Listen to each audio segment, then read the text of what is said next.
The bundle of children's clothing arrived at the Neumarkt stall, still damp.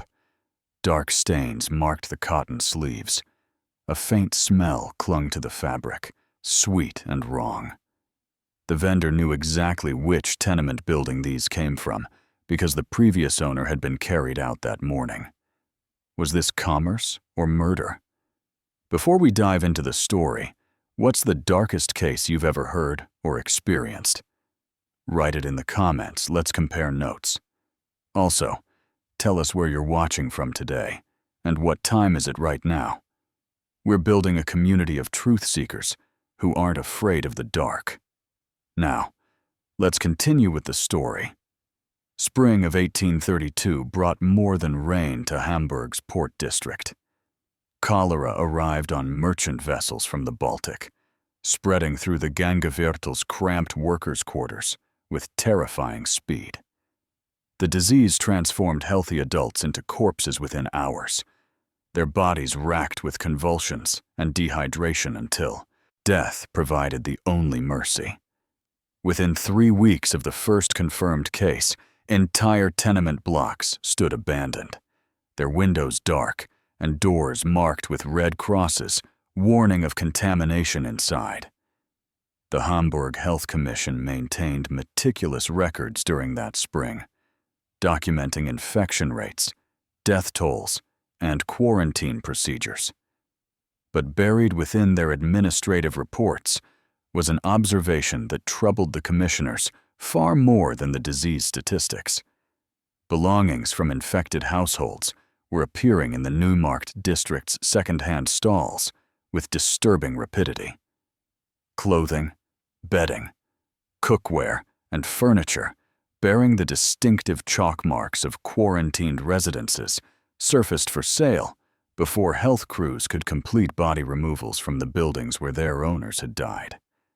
Health Inspector Wilhelm Brandt noted the phenomenon in his April reports with growing alarm. He described walking through the Neumarkt on a Tuesday morning, recognizing a particular set of copper pots he had personally marked for destruction just 2 days earlier in a tenement on Deichstrasse, where 7 people had perished. The pots sat displayed prominently on a vendor's table, their contamination marks scrubbed away, but still faintly visible in the metal's patina beneath the fresh polish. When Brandt confronted the seller, demanding to know how quarantined items had reached the market, the man claimed complete ignorance of the item's origins. He insisted he had purchased them from an intermediary, whose name he conveniently could not recall, paid cash for the transaction, and kept no records of the exchange. Brandt's authority extended to confiscating the pots, but he lacked legal grounds to arrest the vendor or shut down the stall without proof of intentional contamination sales. The pattern repeated throughout the spring. Inspector Brandt's colleagues reported similar sightings. A child's wooden rocking horse from a household where an entire family had succumbed to cholera. Wedding linens from a young couple who died within days of their marriage. Tools marked with craftsmen's identifying stamps from workshops where the owners lay unburied. The contaminated inventory flowed into Hamburg's second-hand economy as steadily as the disease flowed through its poorest neighborhoods. What made this commerce particularly deadly was the nature of cholera transmission. The disease spread through contaminated water and surfaces, thriving on the clothing and bedding of the sick. Every contaminated item sold to an unsuspecting buyer represented a potential new infection vector, carrying the disease into households that might otherwise have escaped the epidemic's reach. The Health Commission understood this, which was why their regulations explicitly required burning all possessions from infected residences. Yet somehow, those same possessions kept appearing in markets across the city. The buyers were themselves victims of circumstance. Hamburg's working population, already struggling with poverty wages and overcrowded housing, found employment opportunities collapsing as the epidemic shuttered businesses throughout the port district. Families desperate to clothe their children or replace worn-out household goods had no choice but to seek the cheapest available merchandise. The second-hand markets offered prices far below what clean, uncontaminated goods would cost. For many buyers, the financial calculation was simple and terrible. Risk possible infection or face certain deprivation. The Health Commission's reports from May of 1832 show increasing frustration with their inability to control this underground economy of contaminated goods. Inspectors lacked the manpower to monitor every market stall, and the legal framework for prosecution remained unclear. Selling used goods was not itself illegal, and proving that specific items came from quarantined households required documentation that dealers could easily claim to have lost or never possessed. Behind this systematic failure operated individuals who understood exactly what they were doing, people who saw opportunity where others saw tragedy, people who calculated that profit margins justified spreading disease through Hamburg's poorest neighborhoods, people who knew that desperate buyers would purchase contaminated goods if the price was low enough. The municipal records preserved one name more frequently than others, a name that appeared in inspector reports, in vendor complaints, in parish registers documenting the sick, a name that would come to represent the darkest aspects of epidemic profiteering. Margaret Schroeder was 63 years old in the spring of 1832, a widow who had lived in Hamburg's Neustadt district for over 2 decades. On paper, she operated as a legitimate second-hand goods dealer, registered with the Merchants Guild and paying her quarterly taxes without complaint. Her business holdings included 3 established market stalls, strategically positioned across Hamburg's working-class neighborhoods.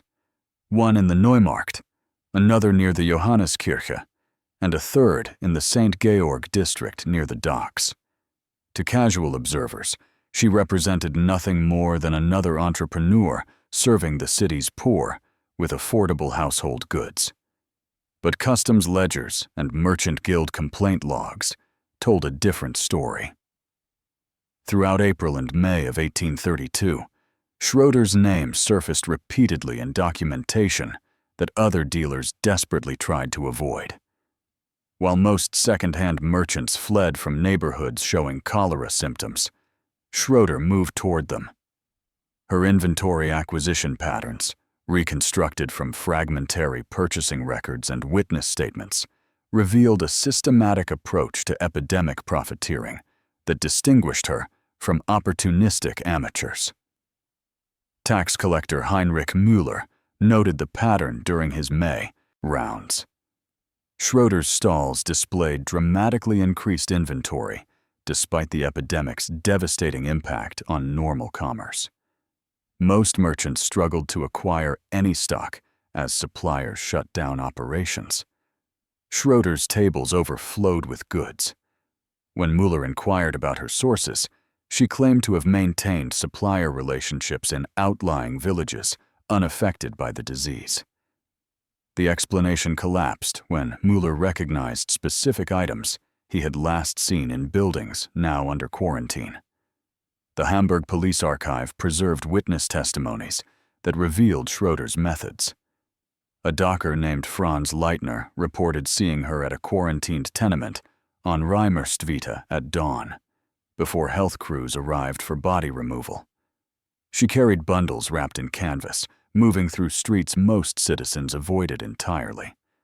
Leitner witnessed similar scenes on 3 occasions, watching her enter buildings marked with contamination notices and emerge with wrapped parcels, loaded into a hand cart. Other witnesses corroborated the pattern. A washerwoman named Elizabeth Hoffman testified that she saw Schroeder negotiating with a landlord outside a building where 4 tenants had died the previous day.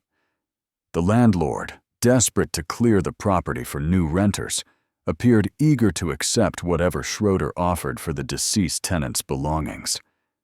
The transaction occurred hours before the Health Commission's scheduled inspection and mandatory burning of contaminated items. By the time inspectors arrived, the apartments had been stripped of everything saleable. What made Schroeder's operations particularly effective was her understanding of timing and bureaucracy. Health Commission protocols required contamination notices be posted, inspections conducted, and destruction orders issued through proper administrative channels. This process typically took between 24 and 48 hours from initial report to final disposal. Schroeder had learned to monitor these timelines, arriving at contaminated properties during the window between death and official intervention. Landlords, facing financial ruin from empty buildings and unpaid rents, proved willing partners in circumventing health regulations. Parish records added another dimension to understanding Schroeder's network. Father Andreas Zimmermann, priest at St. Jacobi Church, noted in his journals that Schroeder attended funeral services with unusual frequency during the epidemic. Initially, he assumed she performed acts of Christian charity by honoring the deceased. Later, he observed her approaching grieving family members after services, engaging them in quiet conversations. Several families later reported that Schroeder had offered to purchase their deceased relatives' belongings, claiming she could provide better prices than the municipal disposal system's compensation rates. For families facing burial costs with no income, her offers represented desperate financial relief. The police files contained testimony from Schroeder's own employees that provided the most damning evidence. A laborer named Otto Brenner, whom she hired for heavy lifting, described being sent into quarantined buildings with instructions to remove specific valuable items while leaving less profitable goods behind. Brenner admitted he needed the work desperately and initially rationalized that the dead no longer needed their possessions. He quit after developing symptoms himself, surviving the illness, but recognizing how Schroeder had knowingly exposed him to contamination for minimal wages. By June of 1832, Health Commission investigators had documented over 40 separate instances of Schroeder acquiring goods from contaminated properties. Yet prosecuting her proved frustratingly difficult. She maintained she purchased items only from legitimate sellers, who assured her the goods came from uninfected households. She kept minimal records, conducted transactions in cash, and relied on intermediaries whose identities remained conveniently vague. The legal framework simply had not anticipated someone who would systematically profit from epidemic casualties while technically operating within existing commercial regulations. By late April of 1832, the disease had accomplished what decades of economic downturns never could. It brought Hamburg's commercial engine to a complete halt. The port, which normally processed hundreds of vessels monthly, saw shipping traffic decline by 70%, as foreign captains refused to dock in contaminated waters. Warehouses stood full of goods that no one would purchase from a plague city. Factories shuttered their operations as workers either fell sick or fled to the countryside. The economic collapse rippled outward from the infected districts, eventually consuming even neighborhoods that the disease itself never reached. Municipal employment records painted a devastating picture. In the working-class districts where Schroeder operated her stalls, unemployment surged to 40% by May. Dock workers, textile laborers, craftsmen, and servants found themselves without wages or prospects. The city's poor relief system, already strained before the epidemic, exhausted its annual budget within the outbreak's first month. Hamburg's Lutheran churches attempted to fill the gap, but parish charity funds dried up as donations disappeared along with donor income. Families accustomed to poverty now faced starvation. This economic catastrophe created two desperate populations that Schroeder understood how to exploit. The first group consisted of landlords watching their rental properties become death traps. Under existing law, landlords bore responsibility for disposing of deceased tenants' belongings according to health regulations. This meant paying for proper burning of contaminated items, while simultaneously losing rental income from apartments no one would lease. A landlord named Gottfried Richter later testified that he owned 4 tenement buildings in the Gängeviertel. By June, 19 of his tenants had died, leaving him with contaminated apartments he could neither rent nor afford to properly clean. When Schroeder approached him offering to purchase the deceased tenant's belongings for immediate cash, he accepted without asking questions about her disposal methods. The second desperate population consisted of buyers so impoverished that contamination risk became secondary to immediate need. A washerwoman named Anna Vogel provided testimony that illustrated this impossible calculus. Her husband worked as a stevedore until the port closures eliminated his employment. With 3 children and no income, Vogel needed to replace worn clothing that her family had literally outgrown. New fabric cost prices she could not afford. Clean second-hand clothing from uncontaminated sources remained beyond her budget. But Schroeder's stalls offered children's clothing at a fraction of normal prices. Vogel knew the goods might carry disease. She purchased them anyway because her children needed clothes more than they needed abstract safety guarantees. Her family survived without infection, but dozens of other families proved less fortunate. Schroeder's business model relied on this mathematical brutality. She purchased contaminated goods for virtually nothing from landlords desperate to clear properties.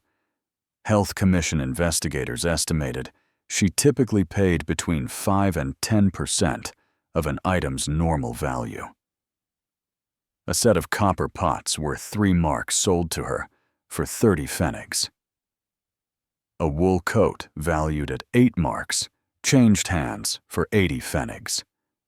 Desperate landlords accepted these prices because Schroeder offered immediate cash and asked no questions. She then resold these items at prices roughly 30 to 40% below normal market rates. This pricing ensured steady customer traffic while generating substantial profit margins. A coat purchased for 80 pfennigs sold for 3 marks, creating a 200% return. Multiply this across hundreds of transactions, and Schroeder's Epidemic profits became staggering. Financial records seized during her prosecution showed she processed over 2,000 individual items between April and August, generating income that exceeded what most Hamburg merchants earned annually. What made her operation particularly insidious was the evidence suggesting she understood disease transmission. Father Zimmerman recorded a conversation where Schroeder mentioned that proper washing and sun exposure could reduce contamination risk. She apparently applied this knowledge selectively, cleaning valuable items thoroughly while giving less profitable goods only cursory treatment. Her calculation appeared coldly rational.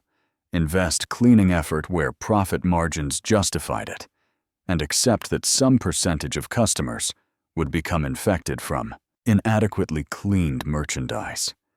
The deaths that resulted were simply business costs in her accounting.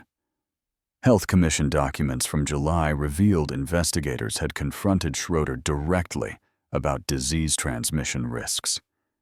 She reportedly argued that poverty killed more people than cholera, and that her low prices allowed poor families to survive economically, even if some faced health consequences. Her logic twisted humanitarian concern into justification for negligent homicide. She positioned herself as serving the poor while actually profiting from their desperation in ways that increased their mortality risk. The epidemic had created an economic environment where the usual constraints on predatory behavior dissolved.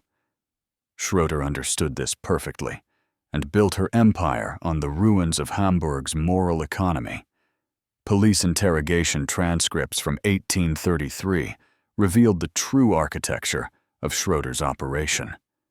She had not built her epidemic empire alone, nor had she personally risked exposure to cholera contamination. Instead, she employed a network of collectors who performed the dangerous work of entering quarantined buildings and extracting saleable goods. These workers existed as names in ledgers and witness statements, people desperate enough to risk their lives for wages that barely covered a single meal. The Hamburg Poor Relief Office maintained detailed records of charity recipients during the epidemic period. Cross-referencing these lists with Schroeder's fragmentary employment records revealed a disturbing pattern. Her workers came predominantly from two vulnerable populations: elderly men past working age and widows without family support. These individuals had already exhausted other survival options. The relief office had cut their assistance due to budget constraints. Church charities could offer only occasional food donations. Schroeder provided the only employment available to people the city had essentially written off as expendable. A man named Johannes Kruger represented the typical profile. At 68, he had worked as a rope maker until arthritis made his hands unreliable. The relief office denied him assistance because he theoretically could still perform light labor, though no employer would hire someone his age. Parish records showed Kruger receiving occasional charity meals, but no regular support. When Schroeder offered work, he accepted immediately. His job involved entering quarantined buildings, identifying valuable items, and removing them before health crews arrived. She paid him 10 pfennigs per building, roughly enough to buy bread for 2 days if he worked multiple sites. The work carried obvious risks that Schroeder made no effort to minimize. Her instructions, preserved in testimony from surviving workers, focused entirely on speed and profit. Workers received no protective equipment, no guidance on avoiding contamination, and no warning about which buildings posed greatest danger. Some structures still contained bodies. Others had been closed for days, with contaminated bedding, saturated with infectious material. Schroeder's sole concern was that workers extract items quickly before authorities intervened. Helena Bauer, a widow who worked for Schroeder during May and early June, provided detailed testimony about the operation's daily functioning. After losing her husband to a factory accident, she survived by taking in washing until the epidemic eliminated her customers. Facing eviction and starvation, she accepted Schroeder's offer to sort and clean items from contaminated buildings. She worked 12-hour days in a Gangaviertel warehouse, handling soiled clothing and bedding from sick rooms. Payment based on items processed provided barely enough for food, never enough to escape desperate poverty. The mortality rate among Schroeder's workers proved devastatingly high. Church burial registers from St. Jacobi, St. Michaelis, and St. Catharinen documented at least 14 deaths between April and August of 1832 among individuals identified as having worked in second-hand goods collection. The parish priests noted the pattern explicitly. Father Georg Hartmann wrote in his register that 3 men buried within a single week had all mentioned working for the old market woman before falling ill. The notation suggested he understood the connection, but lacked authority to intervene in commercial employment arrangements. Johannes Kruger died on June 7, 1832. The church register listed cause of death as cholera, with a marginal note indicating exposed through scavenging work. He had worked for Schroeder for less than 3 weeks. His total earnings from that employment, calculated from the fragmentary records that survived, amounted to approximately 2 marks and 40 pfennigs. This sum barely covered his rent and food during those weeks, leaving nothing for medical care when he became symptomatic. He died in a charity hospital bed, unattended and unmourned, except by the priest who recorded his passing. Schroeder demonstrated no concern for her workers' welfare beyond their immediate productivity. When employees became sick, she simply replaced them with other desperate individuals from Hamburg's destitute population. Otto Brenner, who survived his employment and later testified against her, described watching colleagues develop symptoms and disappear from work sites. Schroeder never inquired about their condition or offered assistance. She maintained her distance from actual contamination work, insulating herself from both legal liability and disease exposure, while maximizing profits from other people's suffering. The system worked precisely because Hamburg's economic and social structures had created a population with no alternatives. These workers understood the risks, but calculated that possible death from cholera seemed no worse than certain death from starvation. Schroeder built her operation on this brutal calculus, transforming human desperation into commercial profit with cold efficiency. Her network represented more than just criminal enterprise. It demonstrated how epidemic conditions could corrupt the basic employment relationship into something approaching human sacrifice, with the poor dying so the opportunistic could prosper. In February of 1833, 9 months after the cholera epidemic's peak subsided, Hamburg's Health Commission finally obtained legal authority to inspect Schroeder's business operations. The investigation had taken months to organize due to jurisdictional disputes between municipal authorities, merchant guilds, and police. By the time Inspector Wilhelm Brandt and his team arrived at Schroeder's warehouse in the Gangeviertel district, she had processed goods from hundreds of contaminated households.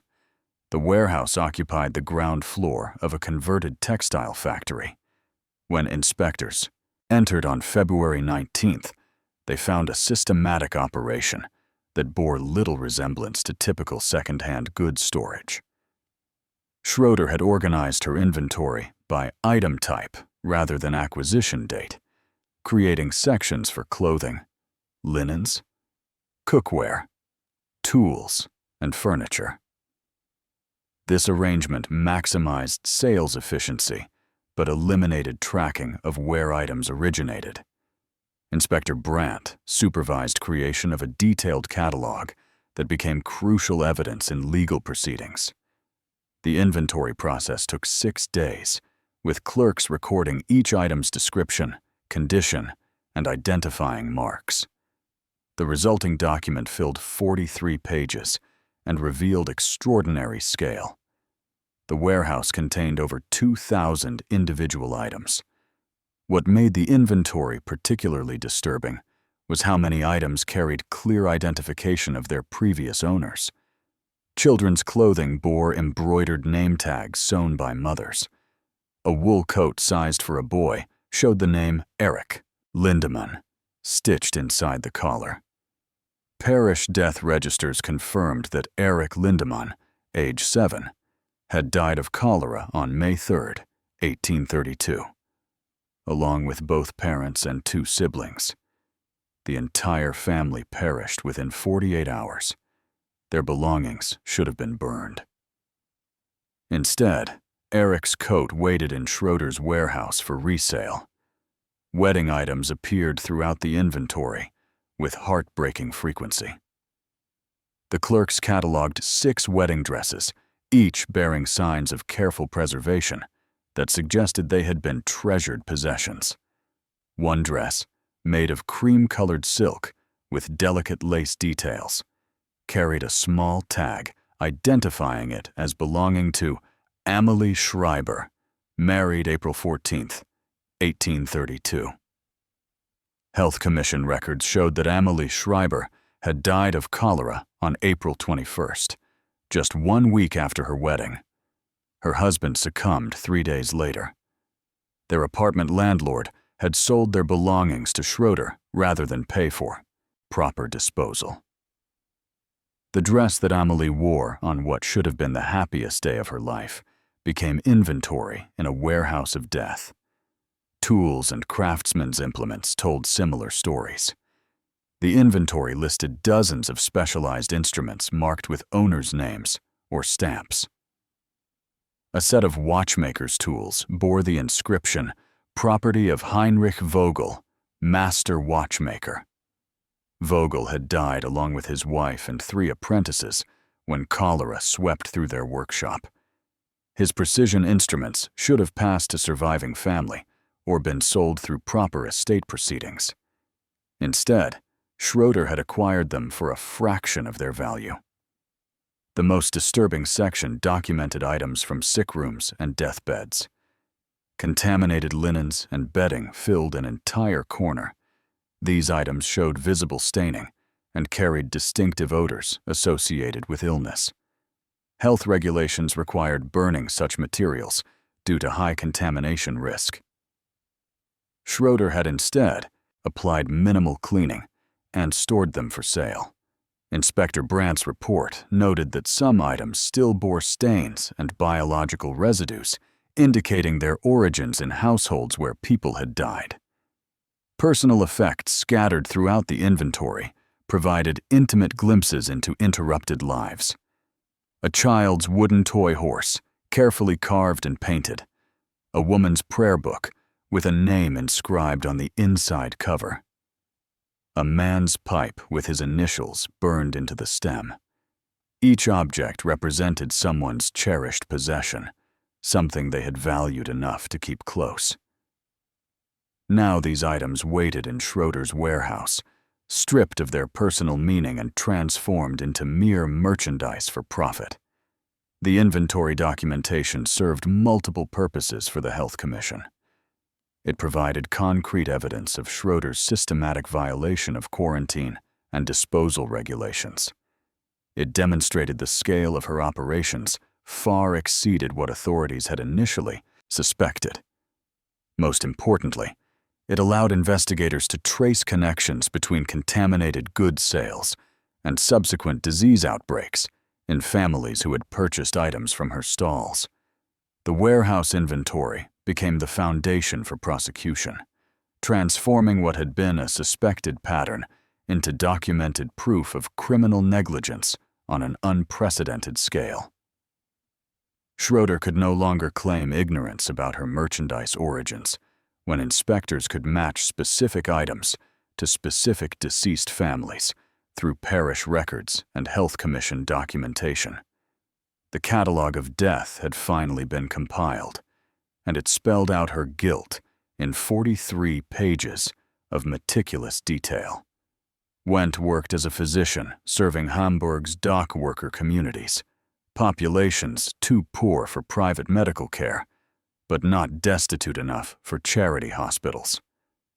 His practice occupied a modest office near the St. Pauli docks, where he treated injuries, fevers, and various ailments when cholera arrived in spring of 1832.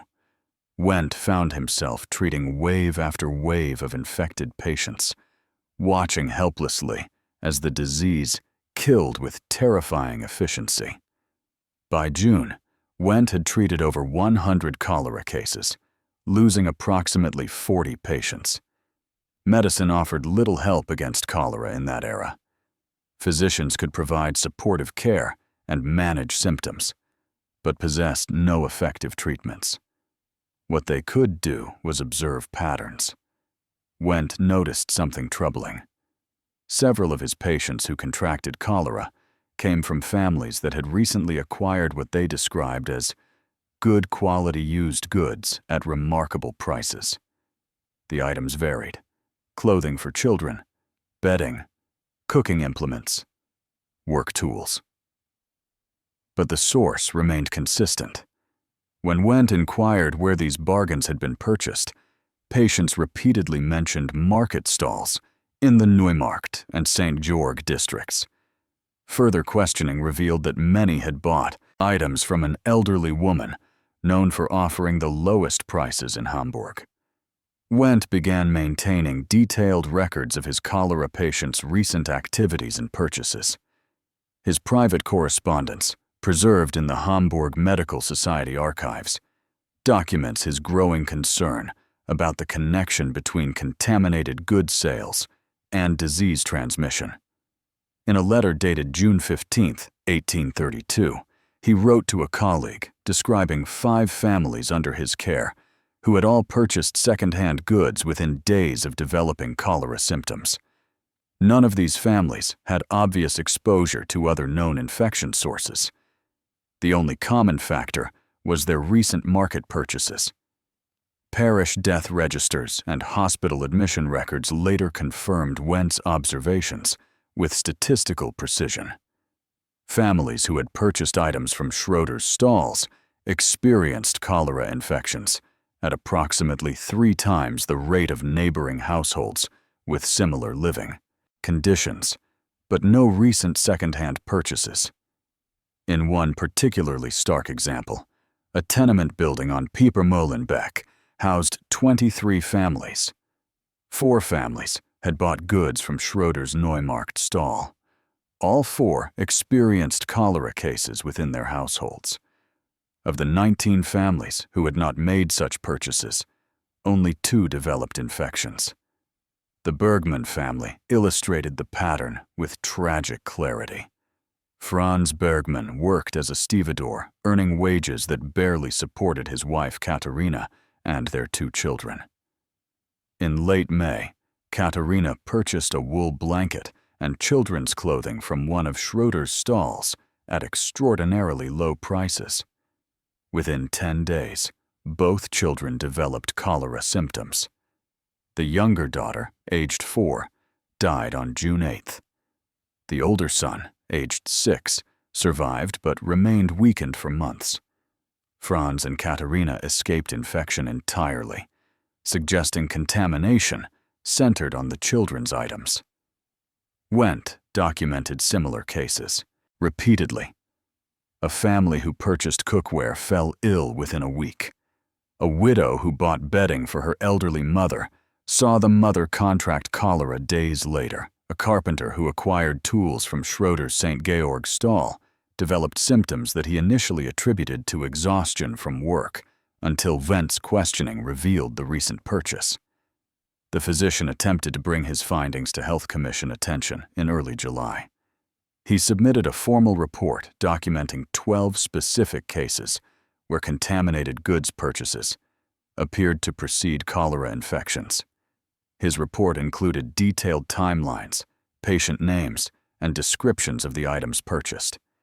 He argued that investigation of second-hand goods dealers, particularly those operating in the Neumarkt and St. Georg districts, should become a priority for disease control efforts. The Health Commission's response disappointed Wendt profoundly. Officials acknowledged his report, but took no immediate action. Their July meeting minutes show they discussed his findings briefly before concluding that insufficient evidence existed to justify intervention in legitimate commerce.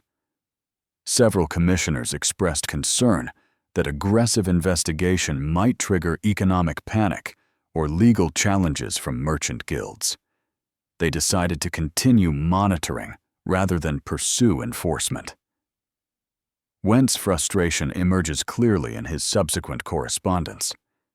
He wrote to medical colleagues describing his sense of helplessness watching patients die from preventable exposures, while authorities prioritized bureaucratic caution over public health. He continued documenting cases throughout the summer, building an increasingly comprehensive record of the connection between Schroeder's goods and cholera transmission. His work would eventually prove crucial to prosecution efforts, but during the epidemic's active phase, his warnings went largely unheeded. The silent victims continued accumulating in parish death registers, while the woman whose merchandise killed them continued operating her stalls without interference. The pattern was clear to anyone willing to look, but few possessed either the authority or the courage to act on what the evidence revealed.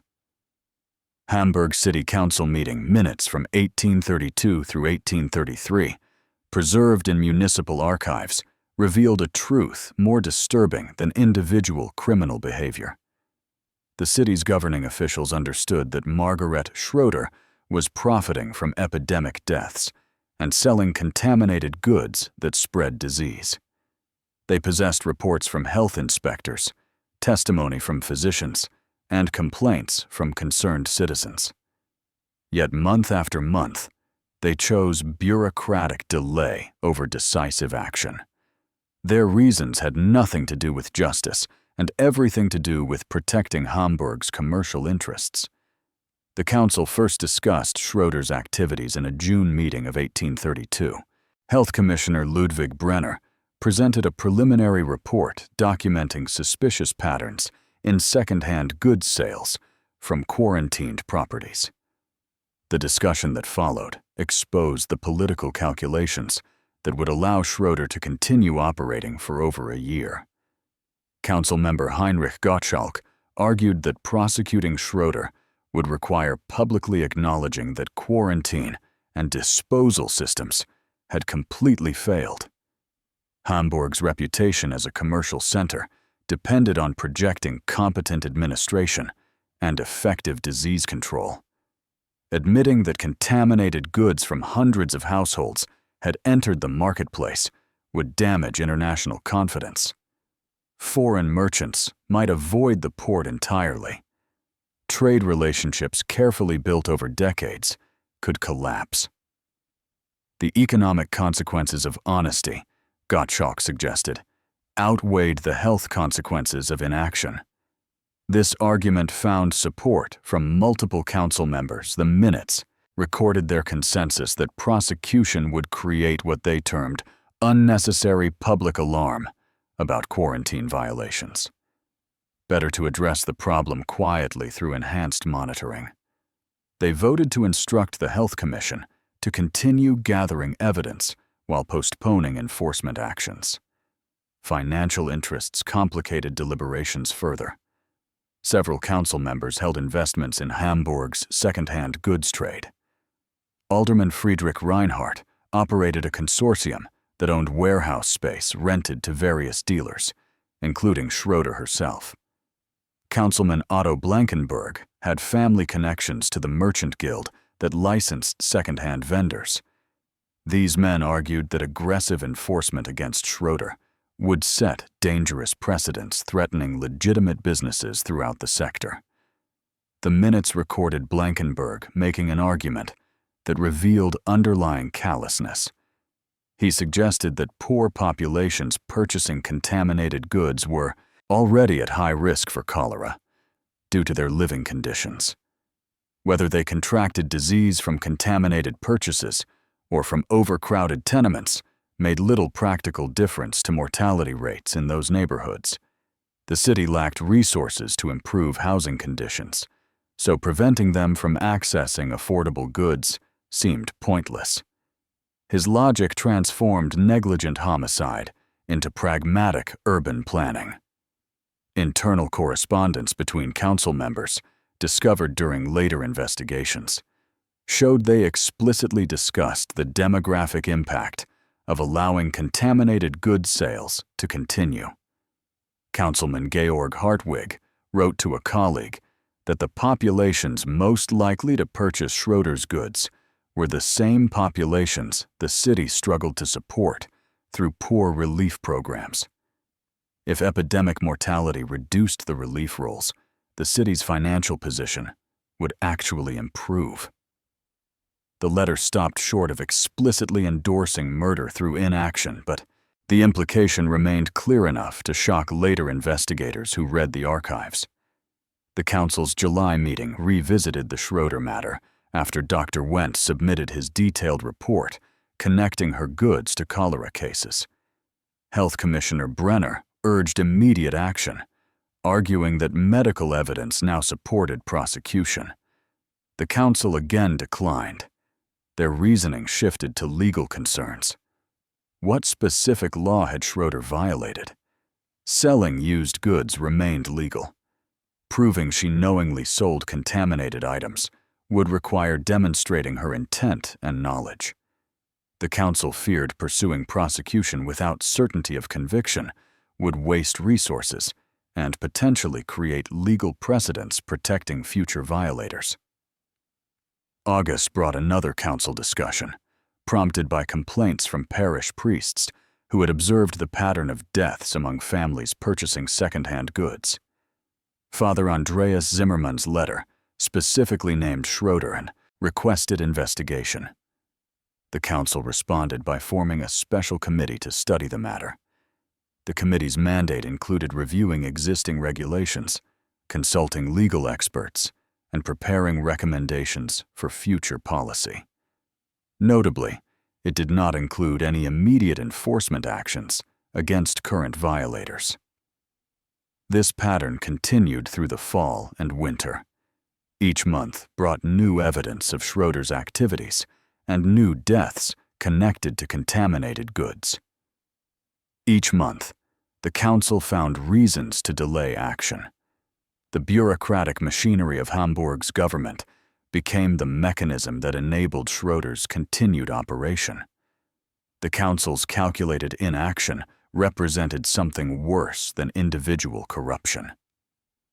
It demonstrated how institutional structures could transform mass negligence into standard procedure, how protecting commercial interests could become more important than protecting lives, and how the poor could be rendered disposable through bureaucratic processes that never explicitly acknowledged their intent.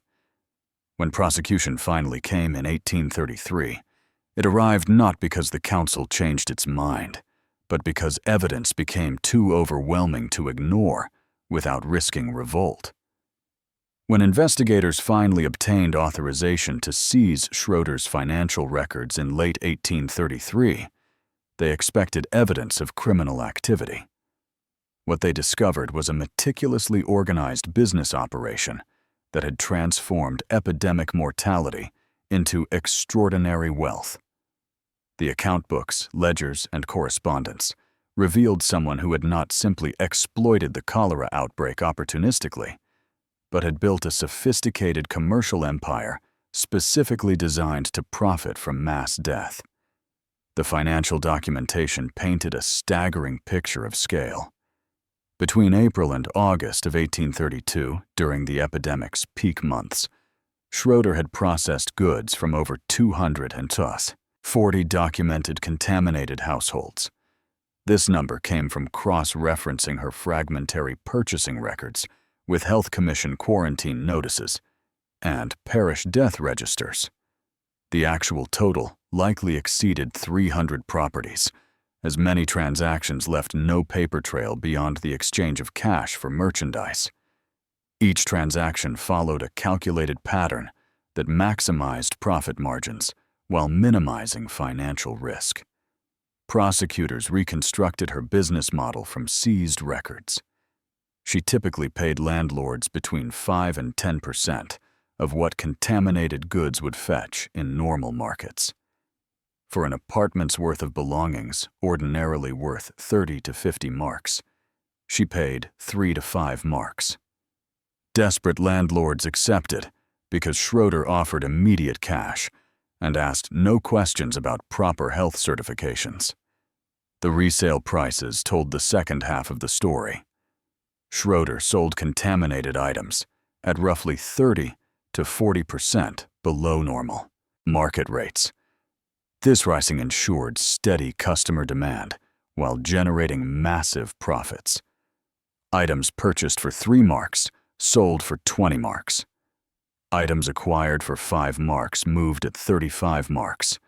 Profit margins averaged between 300 and 400% per transaction. Multiply this across thousands of items, and the financial picture became extraordinary.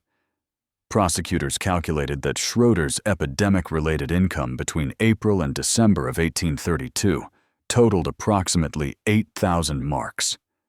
To put this in context, a skilled craftsman in Hamburg earned roughly 300 to 400 marks annually. A dock worker made perhaps 200 marks per year. Schroeder had generated in 9 months what would have taken a prosperous tradesman 20 years to accumulate. The financial records revealed something even more disturbing than profit totals. Schroeder had not limited operations to Hamburg. Correspondence discovered in her warehouse showed she had established purchasing networks in Bremen, Lübeck, and even Copenhagen. She maintained relationships with collectors and intermediaries in these cities, who identified contaminated properties and facilitated goods acquisition. The epidemic had struck northern European ports throughout 1832, creating opportunities that Schroeder exploited across multiple jurisdictions. A letter dated July 18, 1832, from an associate in Bremen demonstrated how this network functioned. The correspondent reported identifying 3 recently quarantined buildings whose landlords needed rapid property clearance. He provided addresses, estimated inventory values, and suggested acquisition prices. Schroeder responded with instructions for purchasing the goods and shipping them to Hamburg. The exchange showed sophisticated commercial coordination extending hundreds of kilometers. The records also revealed Schroeder's systematic targeting of recently deceased families. She maintained informants among parish sextons, cemetery workers, and some physicians who alerted her when families with valuable possessions died. Testimony from Sexton Wilhelm Kessler described receiving small payments for passing information about upcoming funerals. Schroeder would then approach grieving family members immediately after burial services, offering to purchase the deceased's belongings for immediate cash. Families facing burial expenses found these offers difficult to refuse. The financial documentation included notations suggesting Schroeder understood what she was doing. Besides certain entries, she marked items as high risk or requires extra cleaning. These notations appeared primarily on goods from households where deaths had occurred most recently, indicating she recognized contamination danger varied with time. Since exposure, yet she proceeded with purchases regardless, calculating that profit justified whatever disease transmission might result. Perhaps most damning were records showing Schroeder continued acquiring contaminated goods even after the epidemic's peak passed. In September and October of 1832, when new cholera cases had declined dramatically, she purchased belongings from households affected during earlier outbreak months. These late acquisitions served no survival purpose for desperate landlords. They represented pure profit-seeking divorced from any economic necessity argument. The account books transformed Schroeder from opportunistic criminal into something more calculated and disturbing. She had built a business model specifically designed to convert human tragedy into personal wealth, executing that model with ruthless efficiency across multiple cities and hundreds of victims. The epidemic had not created an opportunist. It had revealed an entrepreneur whose chosen industry was death itself. The prosecutors now possessed documentation proving not just criminal activity, systematic, premeditated exploitation on a scale that shocked Hamburg's commercial class.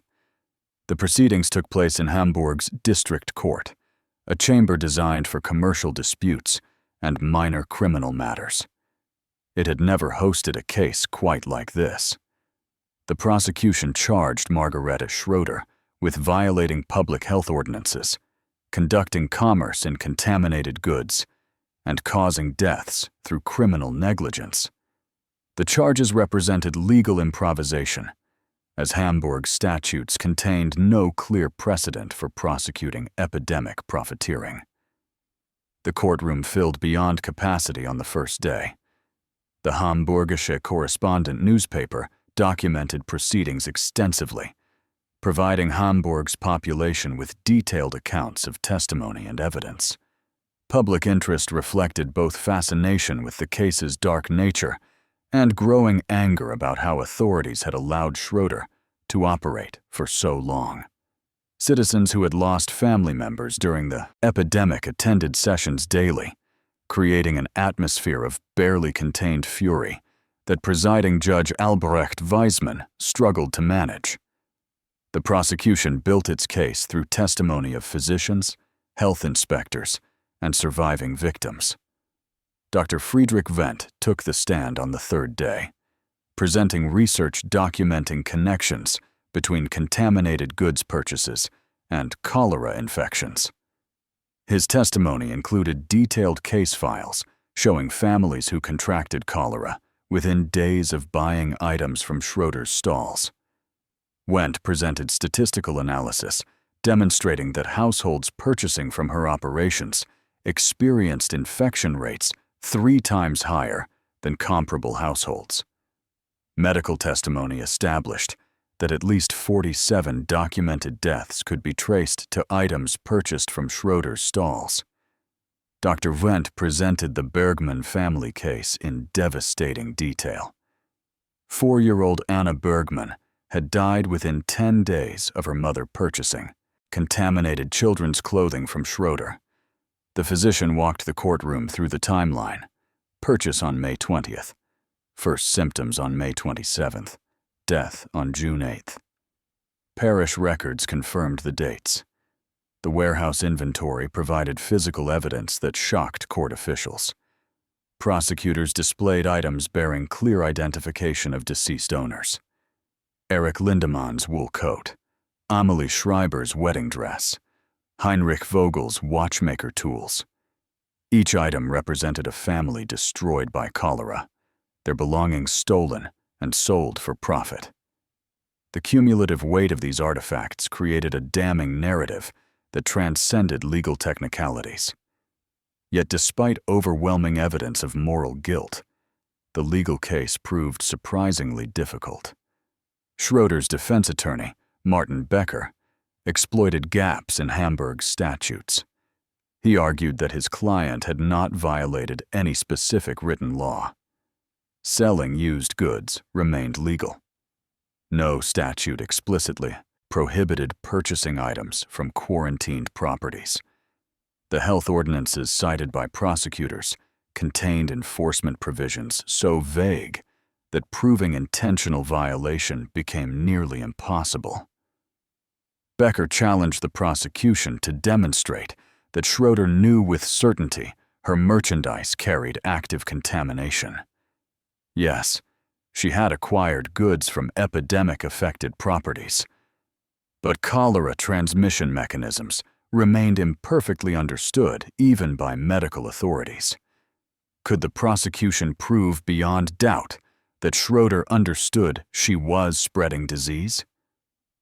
Without such proof, Becker argued, the case amounted to prosecuting someone for operating a business during unfortunate circumstances.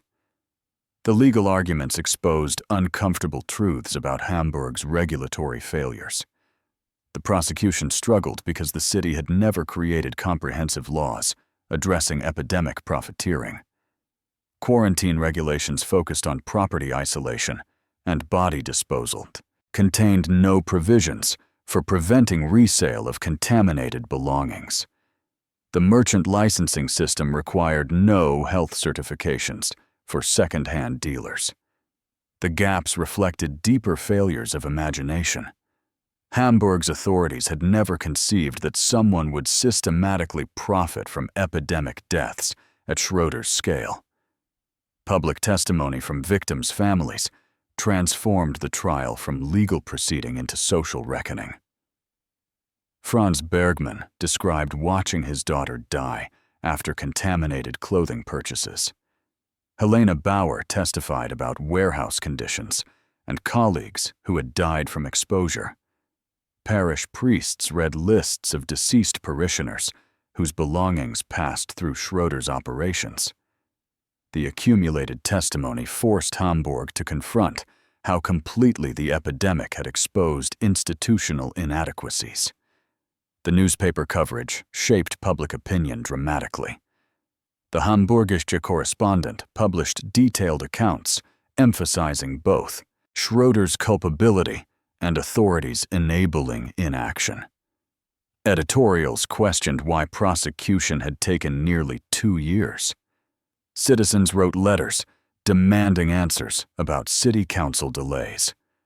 The trial became a catalyst for broader discussions about Hamburg's treatment of its poor populations and commercial interests corrupting public health decisions. Schroeder herself remained largely silent throughout proceedings. Court transcripts show she answered questions with minimal responses, offering no remorse beyond legal technicalities. Observers noted her apparent indifference to suffering her actions had caused. When confronted with items bearing names of dead children, she showed no visible emotion. This cold detachment may have damaged her case more than any evidence presented. The trial revealed that prosecuting epidemic profiteering proved far more complex than documenting its occurrence, and that legal justice struggled to address crimes existing statutes had never imagined. Judge Albrecht Weismann delivered the court's ruling after 6 weeks of testimony and deliberation. Margaret Schroeder was found guilty of violating public health ordinances and conducting commerce that endangered public welfare. The conviction represented a compromise between the prosecution's desire for severe punishment and the defense's exploitation of statutory gaps. The court could not convict her of murder, as existing law provided no framework for prosecuting deaths caused through contaminated goods sales. The sentence reflected both moral condemnation and legal limitations.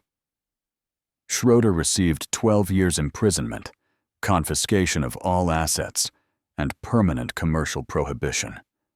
The 12-year term represented maximum penalty available under health ordinance violations. Judge Weismann's written opinion acknowledged the sentence fell short of justice, but represented the full extent of punishment Hamburg's legal framework permitted. The courtroom erupted when the verdict was announced. Victims' families wept with relief, mixed with rage, that the sentence seemed inadequate. The Hamburgische correspondent reported observers shouted demands for harsher punishment until court officers restored order. Franz Bergmann, who had lost his daughter to contaminated clothing, reportedly declared that no earthly court could deliver the justice his child deserved. Schroeder showed no reaction to the verdict. Court transcripts note she remained motionless and silent as guards led her from the courtroom to begin her sentence at Hamburg Women's Correctional Facility. Observers reported her expression remained as cold as it had throughout the trial. She offered no final statement, no apology, no acknowledgement of suffering she had caused. She would never leave prison. On March 19, 1838, 4 years into her sentence, Margaret Schroeder died in her cell. Prison records listed the cause as pneumonia complicated by age and declining health. She was 69 years old. Her body was buried in an unmarked grave in the prison cemetery, with no family present and no memorial service conducted. The legacy of her case proved far more significant than her punishment. Schroeder's prosecution forced Hamburg to confront inadequacies of its public health legal framework. Within 18 months of her conviction, Hamburg enacted comprehensive regulations requiring mandatory destruction of all belongings from epidemic-affected households. The new statutes created criminal penalties specifically addressing epidemic profiteering and established clear enforcement mechanisms. These reforms influenced public health law throughout Northern Europe. Bremen, Lübeck, Copenhagen, and other cities adopted similar regulations.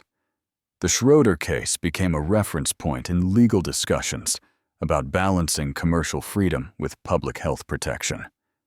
Medical historians later recognized the case as providing early documentation of fomite transmission, disease spread through contaminated objects. Dr. Wendt's meticulous records connecting specific contaminated items to subsequent infections contributed to evolving understanding of cholera transmission. His research methodology influenced how physicians documented disease patterns during future outbreaks. The Hamburg Health Museum, established in 1867, preserved Schroeder's arrest records, warehouse inventory lists, and court transcripts as historical evidence. Museum curators positioned her case within exhibitions about epidemic response and public health development. The documents serve as teaching materials for medical students and public health officials. The story of Margaret Schroeder forces uncomfortable questions that transcend her specific crimes. It reveals how epidemic conditions expose the darkest aspects of human behavior when normal social constraints dissolve. It demonstrates how institutional inadequacies create opportunities for exploitation that destroy vulnerable populations. Most disturbing, it shows how authorities can enable mass harm through calculated inaction when protecting commercial interests seems more important than protecting lives. Hamburg's 1832 cholera epidemic killed approximately 8,000 people. 47 of those deaths resulted directly from one woman's decision that profit justified spreading disease. But countless others died because the systems designed to protect them prioritized bureaucratic convenience over human welfare. Schroeder built her empire on institutional failure as much as individual cruelty. The old market woman is gone, buried in an unmarked grave where no one remembers her name. But the lessons of her crimes remain preserved in Hamburg's archives, warning future generations about what becomes possible when epidemics reveal the fragility of the moral economy that holds civilization together.